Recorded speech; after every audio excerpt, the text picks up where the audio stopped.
Governor generals का जो governor general viceroy British का मतलब PYQ question on governor general consider the following statement Robert Clive was the first governor general of Bengal नहीं Warren Hasting थे William Benedict was first governor general of India सही है Warren Hastings, not Robert Clive, was first Governor General of Bengal, appointed in 1774 under regulating at 1773. ठीक Lord William Bentinck became the first Governor General of India in 1833 under the Charter Act of 1833 with which centralized British administration. ठीक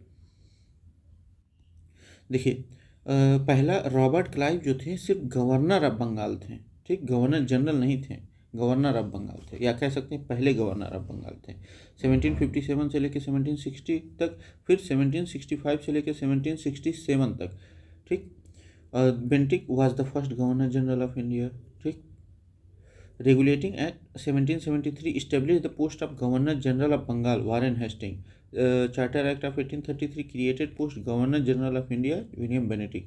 Bentinck contribution क्या था abolition of Sati suppression of ठगी 1826 to 1835 led by Captain Sleeman ठीक first law commission इन्होंने बनाया था headed by Lord Macaulay.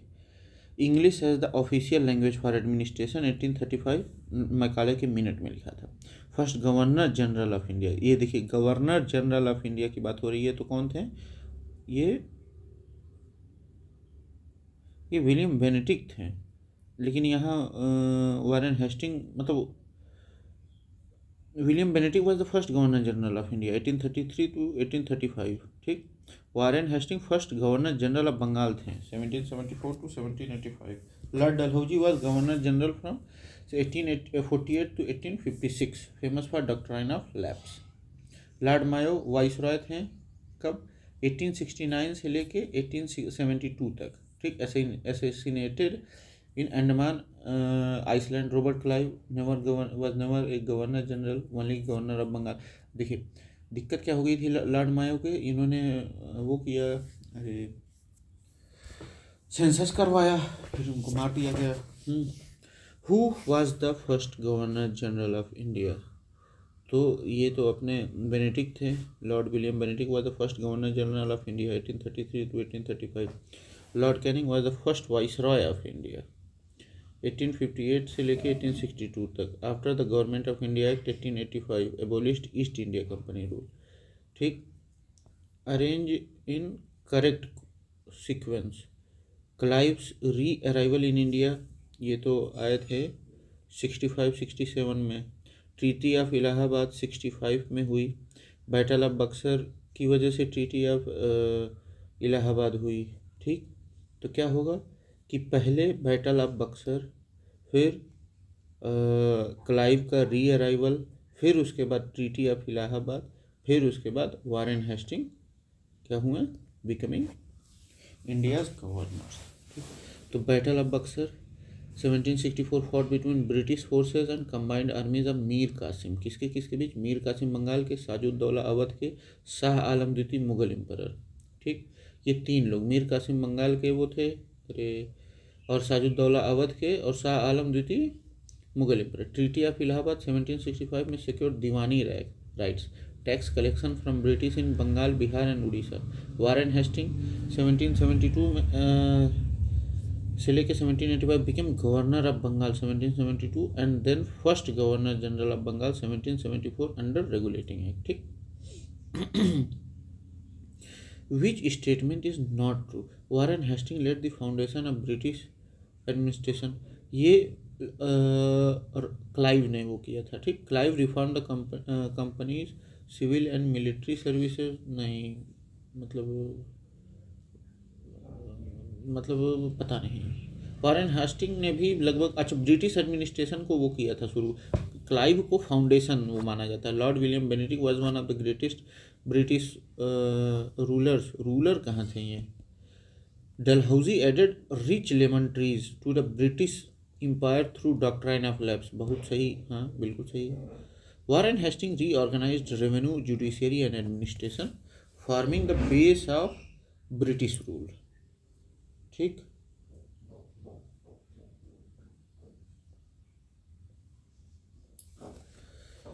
Clive banned private trade, curbed corruption and reformed the army, abolished dual salary system in 1766. Clive ने वो किया था. When Benedict was progressive, he is not considered a great ruler like Curzon or Dalhousie. Great British ruler. Dalhousie annexed Satara, सबसे पहले सतारा को ही annex किया था. फिर Jhansi, Nagpur, Awadh, using doctrine of lapse. Founder of British Empire in India किसको माना जाएगा? लॉर्ड क्लाइव को. ठीक, रॉबर्ट क्लाइव 1725 से लेकर 1772 is consider the founder of British rule in India. He defeated Sirajuddaula in the battle of Plassey 1757. Establishing British dominance in Bengal 1765, he secured Diwani rights from Mughal Emperor Shah Alam II. Who led the Banaras rebellion against British? अच्छा, Banaras rebellion तो ये राजा चेत सिंह थे. 1781 राजा चेत Singh of Banaras rebelled against Warren Hastings over excessive taxation. Hastings fled to Chunar Port, later crushing the revolt. Governor general at the establishment of, अच्छा ये Hasting थे, इन्होंने ही मदद की थी इस्टेब्लिश करने में, ताकि मतलब यहाँ के मॉन्यूमेंट्स को और यहाँ के हिस्टोरिक कल्चर को सुरक्षित रखा जा सके. Founded on 15 January 1784 by sir William Jones in Calcutta, Warren Hastings supported Indian studies, Sanskrit translation and historical research. Policy of security cell is related to Warren Hasting. Security cell policy क्या थी? Under Warren Hasting and lord Wellesley to protect British controlled territories from external threats, particularly from Afghans and Marathas. ठीक, इसी वजह से उन्होंने Awadh territory को मदद देते थे, ये सारी चीज़ें करते थे.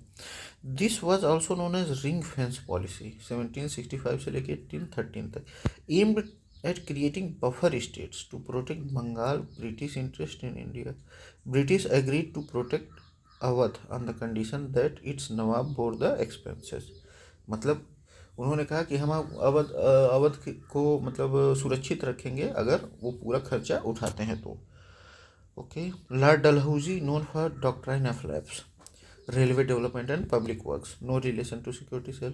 Henry Lawrence, British resident in Punjab, administrator of Awadh, and played a role in revolt of 1857, no connection to security cell. Lord Hastings, he followed expansionist policies but did not implement security cell. Ring fence policy 1765 to 1813, a predecessor to the subsidiary alliance system introduced by Wellesley. Wellesley's subsidiary alliance 1798 to 1805 forced Indian states to accept British military protection in exchange for their autonomy. Ring fence policy is associated with Warren Hastings or Wellesley. Ring fence policy 1765 to 1813 was introduced by Warren Hastings to protect British territories in India. It involves creating buffer states like Awadh to prevent external attacks from Marathas and Afghans. Henry Lawrence, no role in ring fence policy. ठीक. Lord Dalhousie expansionist and इनको doctrine of labs की वजह से भी जाना जाता है. Lord Clive established dual government in Bengal but had no role in ring fence policy. Who abolished the dual government system in Bengal? Lord Clive ने शुरू किया था, रॉबर्ट क्लाइव ने, लेकिन वारेन हेस्टिंग ने जब वो गवर्नर जनरल ऑफ बंगाल बने तो ख़त्म कर दिया. Dual government system 1765 to 1772 was introduced by Robert Clive in Bengal after Treaty of Allahabad 1765. Warren Hastings abolished it in 1772 because it led to corruption and inefficiency. How he took over Diwani, revenue and Nizamat judicial powers directly under British control. ठीक, मतलब अब administration और judiciary और revenue ये सारी चीज़ें British control में थी. Robert Clive introduce dual government but did not abolish it. ठीक. Lord Cornwallis implemented permanent settlement. ठीक, but not related to dual government. Who enforce the dual system in Bengal, ये Robert Clive ने। Dual system 1765 to 1772 was introduced by Robert Clive after winning the Battle of Buxar 1764, securing the Diwani rights 1765 from Mughal Emperor Shah Alam II. After winning the Battle of Buxar and securing Diwani rights from Mughal Emperor Shah Alam II, the system divided power between British revenue collection and Nawab's administration. मतलब अब British जो है revenue collection देखेंगे और नवाब administration देखेंगे. It led the widespread corruption and was abolished by Warren Hasting 1772 में. Warren Hasting abolished dual government, did not introduce it. William Bentinck governor general of India 1833 to 1835, famous for social reform जैसे abolition of sati, thuggee, suppression. Lord Curzon known for partition of Bengal 1905 and archaeological survey of India. Which governor general was prosecuted for impeachment? Warren Hastings. Warren Hastings was impeached in Britain 1788 to 1795 on charges of corruption, misrule and atrocities in India. The trial lasted 7 years, but he was acquitted in 1795. He was accused by Edmund Burke, an MP in Britain. अच्छा, Edmund Burke ने इनको वो किया था. Edmund Burke जो है बहुत बड़े पॉलिटिकल फिलोसोफर थे.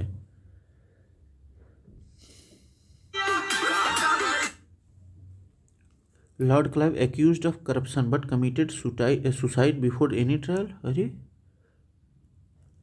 लॉर्ड क्लाइव सुसाइड किए थे, ये तो आज पता चला मुझे. Lord Cornwallis introduced permanent settlement 1793, no impeachment.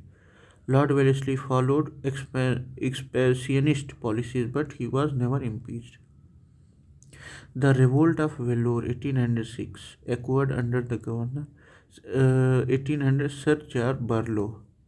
Vellore Mutiny 10 July 1806 was an early rebellion by Indian sepoys against British rule. क्या cause था? British interference in sepoy uniforms, religious customs and caste practices. ठीक, sepoys raised the Mysore flag, showing allegiance to Tipu Sultan's family. ठीक, outcome क्या हुआ? British suppressed the revolt brutally executing the leaders. मतलब sir George Barlow जो थे 1806 में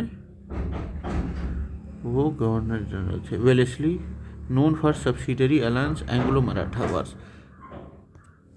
but not related to Vellore mutiny. Lord Minto, Governor General 1807 to 1813, signed the Treaty of Amritsar 1809. Lord Minto Amritsar की treaty इन्होंने sign किया था. Lord Cornwallis governor general 1786 to 1793, फिर 1805 में, not related to Vellore mutiny. तो कौन है? Sir George Barlow. Who established the judicial organization in India? Lord Cornwallis ने. Lord Cornwallis 1786 to 1793 restructured the judicial system in India. क्या reform किया है उन्होंने? 1793 में कॉर्नवालिस कोड आया है. इसमें क्या हुआ? सपरेशन ऑफ रेवेन्यू जुडिशियरी, जैसे रेवेन्यू एंड जुडिशियरी, दीवानी, सिविल एंड फौजदारी, criminal courts established. Hierarchy of courts क्या था? मुंसिफ, फिर डिस्ट्रिक्ट, फिर प्रोविंशियल, फिर सदर. यूरोपियन जजेस for criminal courts. Lord Mayo governor general 1869 to 1872, worked on finance and local governance. इनको मार दिया गया था. इन्होंने सेंसस भी करवाया था पहले. Lord Attlee British PM granted India independence in 1947. Lord Curzon known for partition of Bengal 1905 and archaeological survey of India. Who created the Covenanted Civil Service of India, later known as Indian Civil Service? ये Lord Cornwallis ने किया था. Lord Cornwallis introduce Covenanted Civil Service, later known as Indian Civil Service. He restructured administration, ensured that British officials governed efficiently, established rules against corruption, banning personal trade by officers. Cornwallis code 1793 में separated judicial and administrative function of British officers. Warren Hasting focused on judicial reforms and administration but did not introduce civil services. Lord Wellesley established Fort William College to train civil servants, but did not create ICS. William Bentinck introduced social reform, जैसे abolition of sati, but had no role in ICS creation. Charter Act 1853, first time Indian were allowed to compete for civil services. Charter Act 1853 के तहत सत्येंद्र नाथ टैगोर ये first Indian to clear ICS exam. Montagu Chelmsford reforms 1919 created separate administrative services for India and Britishers. The enforcement of the public service was done during whose tenure? अच्छा, enforcement of public service Cornwallis के समय. Cornwallis 1786 to 1793 institutionalized public service system, emphasizing merit-based appointments, introduced higher salaries to curb corruption. Bentinck reformed military and legal systems, abolished sati but did not enforce public services. Curzon, known for partition of Bengal 1905 and reforming police and railways. Dalhousie, known for doctrine of lapse and railway expansion.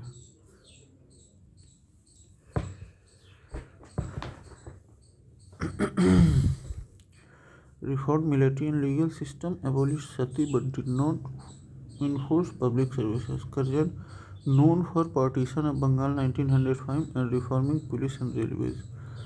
Dalhousie, known for doctrine of lapse and railway expansion. Who was often called the local representative of aura and authority of Company Bahadur in the 18th century? Daroga. 1793 में Cornwallis introduced a police system where he appointed darogas, police officers, in every 20 to 30 square miles. Darogas work under magistrate and were seen representative of British rule. Okay. कोतवाल कौन होता था? City police chief. लेकिन ये company बहादुर से नहीं. Company बहादुर कौन थे? अपने दरोगा. अमाला लोकल रेवेन्यू ऑफिसर. ये पुलिस ऑफिसर नहीं थे. Landlord zamindar controlled revenue collection but not law enforcement. Where is the tomb of lord Cornwallis situated? ये गाजीपुर में. Cornwallis died on October 5, 1805 in Gazipur, Uttar Pradesh, while returning from a mission. His tomb was notable historical site in Gazipur. Which one of the following does not apply Wellesley's subsidiary alliance? Wellesley के subsidy to maintain large standing army at other state सही है. To keep India safe from Napoleonic danger सही है. To secure a fixed income for the company नहीं. To establish British paramountcy और Indian state सही है. Subsidiary alliance a treaty under Lord कैलवेलिस Lord Wellesley that forced Indian states to accept British protection. ठीक, उसमें क्या था? Rulers had to pay for British troops. British feared Napoleon's expansion into India. It aimed to establish British control over India. It was not aimed to securing revenue but military dominance के लिए. ठीक, पहले कौन थे accept करने वाले? निजाम of Hyderabad 1798 में. फिर मराठा रूलर बाजीराव टू 1802 में also accepted. Bajirao two Maratha ruler.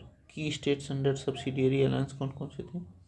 Hyderabad के बाद Mysore 1799, Tanjore 1799, Awadh 1801, Scindia 1804, Holkar 1818.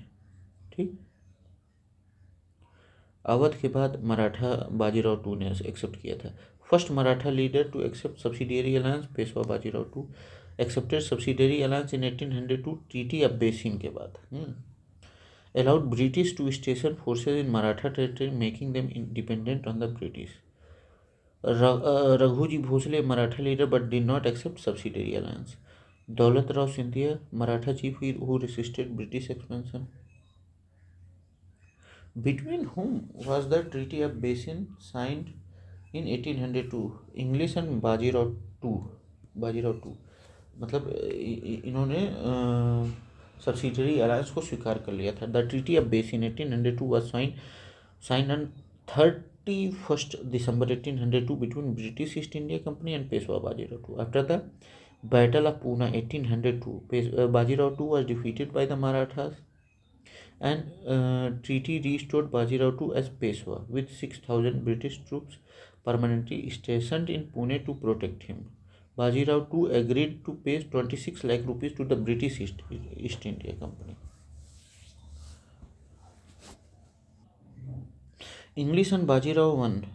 Bajirao one fought against the Mughals and Marathas but did not have treaty with British. French and Bajirao one was aligned with French against British in earlier conflicts. Dutch and Bajirao two. Dutch were not involved in the treaty. Bajirao two had more significant dealing with British and Marathas. Bajirao Peshwa. The first Indian ruler who joined the subsidiary alliance. कौन थे वो? Nawab of Awadh. Nawab of Awadh was the first Indian ruler to join Lord Wellesley's subsidiary alliance. Wellesley's subsidiary alliance required the ruler to accept British forces with their territory and pay for their upkeep. Nizam of Hyderabad and Pashwa Bajirao followed later, but Awadh was first to accept. Nizam of Hyderabad कब 1798 में, लेकिन अवध वाले first थे. Awadh was first. Bajirao two 1802 treaty of Bassein. King of Travancore initially resisted British control.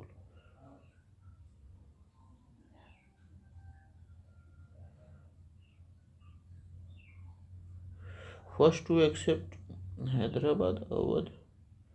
एक minute रुकिए मैं वो ये लगभग निजाम ऑफ हैदराबाद बहुत कन्फ्यूजन है, इसको थोड़ी मैं बाद में बताता हूँ. इसको subsidiary alliance was implemented during the reign of Wellesley. Wellesley introduced subsidiary alliance to bring Indian states under British control. The system forced rulers to accept British troops within their state, pay for their maintenance, and prevent them from entering into alliance with other powers. Hyderabad was the first to join this system. ठीक. Lord Cornwallis focused on the administrative reform, not subsidiary alliance. Sir John Shore, known for peace treaties. Lord Auckland, Governor General from 1836 to 1842, associated with first Anglo Afghan war. ठीक, चलिए यहीं complete करते हैं हम लोग. Thank you, मिलते हैं अगले वीडियो में. Bye bye.